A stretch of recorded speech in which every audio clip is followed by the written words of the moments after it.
haala gaarii itti deemaa jiruun jira. Biyyi keenya kana booda Awurooppaa miti abbaan fedhe waa takka nu gochuu hin danda'u.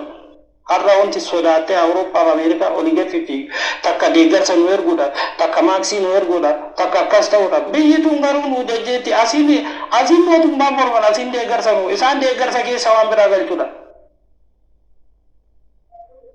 Kana sirriitti dursee beekeera bichuun.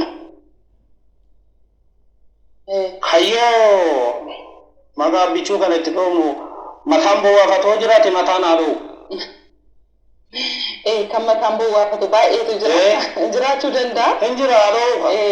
Warri immoo warruma isaanii wajjin kaleessa fayyadamaa turan ta'uu danda'u waan ta'eef keessattuu wantoota Dr. Abiyyi dursanii dhaamaa turan keessaati ani artistiin dursee raagaa jedhama. Dr. Abiyyis dursaniiti kan isaan raagaa turanii wantoota keessattuu dhimma amantaatiin dhimma garaagaraatiin walitti nu buusuuf qophaa'aa jiru wantootiin jedhaman yeroo ammaa kana wanti darbee mul'atullee waan jirudha jechuudha. Egaa keessattuu tokkummaadhaan wal qabatee lammiin keenya sabaaf sablammiin hundi tokko ta'uu darbees immoo akkuma oromummaatti immoo tokko ta'uu irratti dhimma tokkummaatiin wal qabatamee akkamitti taasisa? Dhimma tokkummaatiin akkitti kaasu sirba aadaa tokko hojjedhee tureyyuu amma sirba aadaa hojjedhe kana kamaraayyaa erga hojjedhe booda kana aadaa hojjedhe kana aadaa kun maal ibsaa? Oromoon aadaa qaba safuu qaba. Aadaaf safuu duudhaa sin cabsuu hin danda'u. Yoo lole taa'ee jaarsatti fatee jaarsatu dubbisan dubbatee gara alaa waliin baasanii hiikama. Namni bahee waliin hin jiru amma naannaa Arsii Lixaa naannoo Shaashmannee itti dhaladhe namni mana poolisii wal fideetiin walimatee waliisisee maal jedhu hin jiru. Maaliif aadaaf duudhaa Oromoo sanirra tarkaanfatee deemuu hin danda'u. Yoo namni wallabe ofii ta'anii jaarsonni mari'atu itti mataa dubbisaa kan qoratu jira, kan murtii kennu jira, kan guungumu jira. Isa san keessatti kan qabuudha sirbi kuni. Egaa hojii aartii keessa jirta sirboota garaagaraas kana dura sirbaatti kanatti turte. Yeroo ammaa kana mee akka waldaa dargaggoota magaalaa Adaamaatti koree taatee achi keessatti hojii cimaa akka hojjechaa jirtu sanaan alatti hojii gama aartiitiin immoo gama kaaniin hojii maalii keessa jirta? Eessa jirta? Amma gama aartiitiin sirba albama guutuu hojjechaa jira.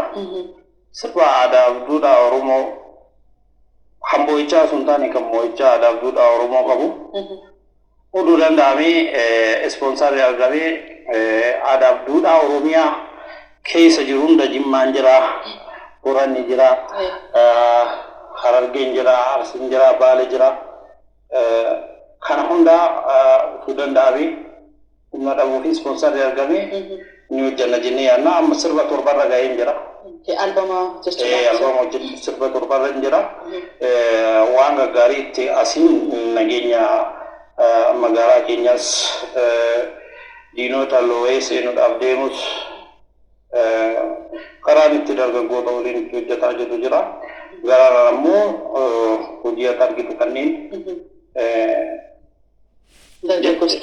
cimsuudhaaf dargaggeessa keessaa bahee fakkeenyaaf isaanii hamilee guddaadha. Yeroo ammaa uffamoo ka biyyi keenyas ni moona nagayanii taati. Karaa sirbicha mana xumuree haala adda ta'een eebbisee koonsartii cimaa isaa ni qopheessina jedhee yaada. Dalagaa hordoftoonni keenyas akkuma hordofaa turtan Abdurrahmaan Turaa yaada baay'ee cimaa ta'e dhama qabeessa ta'e kaasaatti kan inni ture egaa guddisneeti kan nuti isa galateeffannu akkuma nama kaase immoo dhaabbileen garaagaraa aartii duudhaa aadaa uummata Oromoo cimsuudhaaf ispoonsar ta'aa turtan ammas kan itti jirtan egaa kan qophii kana ilaalaa jirtan hojii baay'ee nu hirkaa qaba ispoonsaratuun argadhe immoo kanarra hojjechuun barbaada jedheeti kan inni jiru.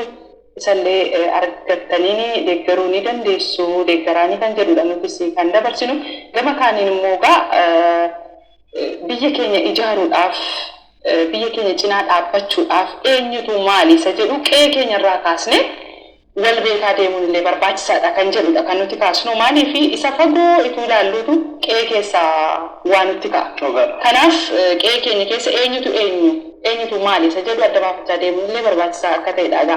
Kan nuti kaasnu gara xumuraattis finnee jirra sa'aatiin keenyas waan qaqqabee fi yaadurama attuuf juntaan biyyin diigamtu maaliif teessa hidhatteen kaatu kan jedhu sana egaa waa muraasan hojjettee sirba kan kee kana hordoftoota keenyaaf feerreetu nagaa kanatti dhaabmannu ta'a. Omarra yaadina haleela kaalamii faana hiriirraa hattuuf juntaan biyyin diigamtu maaliif teessa hidhatteen kaatu. Omarra yaadina haleela kaalamii faana hiriirraa hattuuf juntaan biyyin diigamtu maaliif teessa hidhatteen kaatu. Omarra yaa gaafa lola adawa omarra yaa yaa gajawa omarra yaa xaaliyaanii wareere omarra yaa addunyaan jedhee ajab omarra yaa abboonni keenya goota omarra yaa nulee gootan nu dhalee omarra yaa rayyaan itti